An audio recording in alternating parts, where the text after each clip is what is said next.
우리가 이제 그 주사요법도 많이 쓰고 있죠. 메조세라피라는 방법도 있고, 그 다음에 PRP도 있고, 요즘은 줄기세포를 이용한 치료법도 있습니다. 그래서 주사법도 역시 굉장히 상당히 좋은 치료법이라고 생각이 됩니다.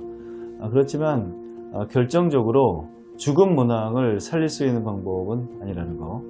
이게 이제 기존의 머리를 잘 지키고 운이 좋으면 굵어질 수 있고 앞으로 좀 덜 빠지게 할 수 있는 이런 보조적인 치료라는 것들을 여러분들이 좀 아셨으면 좋겠고, 문항이라는 건 하나의 기관이라고 볼 수 있고, 그 다음에 세 배엽이 한꺼번에 합쳐져 가지고 나오는 거기 때문에 합성이 잘 되지 않는 기관입니다.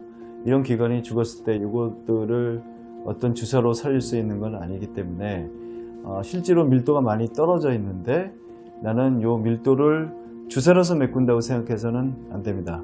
물론 덜 죽은 것들이 문항이 사는 것처럼 올라올 수도 있겠지만 그 확률은 상당히 적기 때문에 주사라든지 이런 요법으로 그런 목적으로 했다가는 실기할 수가 있습니다. 그래서 모발 이식보다 주사요법이 훨씬 더 못하다 이런 것들은 아니지만 목적 자체가 좀 다른 것 같습니다.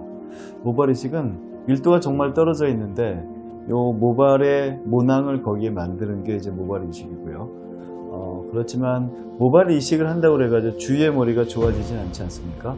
그렇지만 주사요법은 모발 이식이 할 수 없는 것들을 좀 할 수 있죠. 주위의 머리를 보호하고 굵게 만드는 거죠.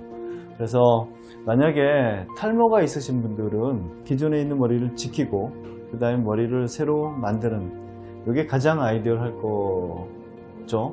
그렇기 때문에 모발 이식으로 새 밀도를 만들고 기존의 머리를 주사로서 지키는 게 어떻게 보면 좀 아이디어란 치료가 아닐까 생각됩니다.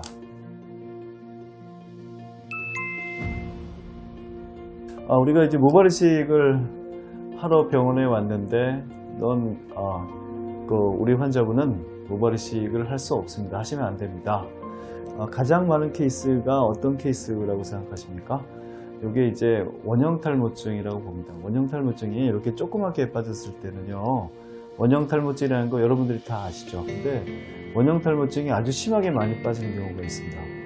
탈모증이 굉장히 많은 종류가 있지만 이게 전두 탈모증이라고 그래가지고 거의 다 빠진 경우도 있고 일부가 좀 남아있는 경우도 있는데 이런 분들의 치료를 우리가 모발 이식으로 할 수는 없습니다. 왜냐하면 원형 탈모증이라는 건 면역성 질환이고 그 다음에 우리가 얘기하는 대머리, 남성형 탈모증은 유전성 질환이기 때문에 치료법 자체의 접근 방법이 다릅니다.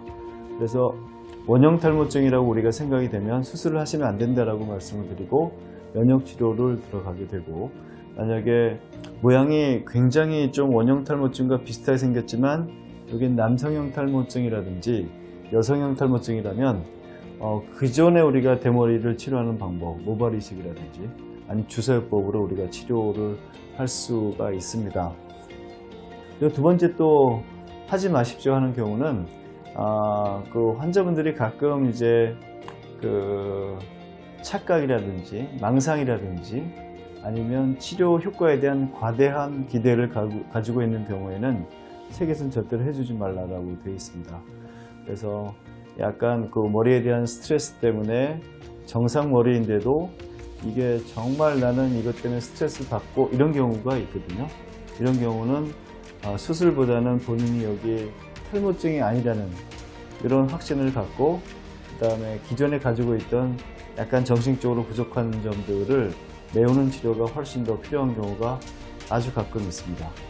그래서 대표적으로 수술을 여러 가지 경우가 있을 수 있겠지만 우리가 외래에서 볼 수 있는 수술을 거절이라고 좀 그렇지만 하지 말아야 될 경우는 심하게 진행된 원형 탈모증이라든지 아니면 내 머리에 대한 확신이라든지 스트레스라든지 이게 과다한 경우에, 그 다음에 기대가 너무 과다한 경우에는 수술을 하지 않고 좀 기다리고 마음을 좀 다스려서 치료를 하는 게 중요할 거라고 봅니다.